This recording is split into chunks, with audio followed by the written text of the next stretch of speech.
ఇంద్రారెడ్డి గారి లెగసీని కంటిన్యూ చేయడం అనేది కఠినమైనటువంటి అంశం. ఆ కఠినమైనటువంటి అంశాలలో మీరు బాగా ఫేస్ చేసి ఇబ్బంది పడ్డటువంటి అంశం ఏమై ఉండొచ్చు? ఇబ్బంది పడ్డ అంశాలు ఏమీ లేవండి. రాజకీయంగా ఎటువంటి ఇబ్బందులు ఎప్పుడు? ఉంటాయి, చిన్న చిన్న ఇబ్బందులు ఉంటాయి. రాజకీయమే కాదు, మనిషి జీవితంలోనే జయాలు ఉంటాయి, అపజయాలు ఉంటాయి, పొగడతలు ఉంటాయి, తిట్లు ఉంటాయి, అన్ని ఆటుపోట్లు ఉంటాయి.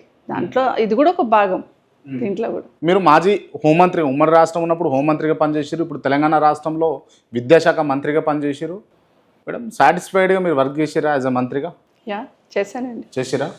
సాటిస్ఫైడ్గా తెలంగాణ ప్రజలు కావచ్చు, ఉమ్మడి రాష్ట్ర ప్రజలు కావచ్చు సాటిస్ఫైడ్ ఉండేనా? నేను తీసుకున్న శాఖకి నాకున్న పరిధిలో నేను పనిచేశాను. పరిధిలో పనిచేశాను. కానప్పుడు పైన మా లీడర్ ఉంటారు, ముఖ్యమంత్రి ఉంటారు, వారి దృష్టి తీసుకుపోయే ప్రయత్నం చేశాను తప్పిస్తే తప్పకుండా చేశానని అనుకుంటున్నాను.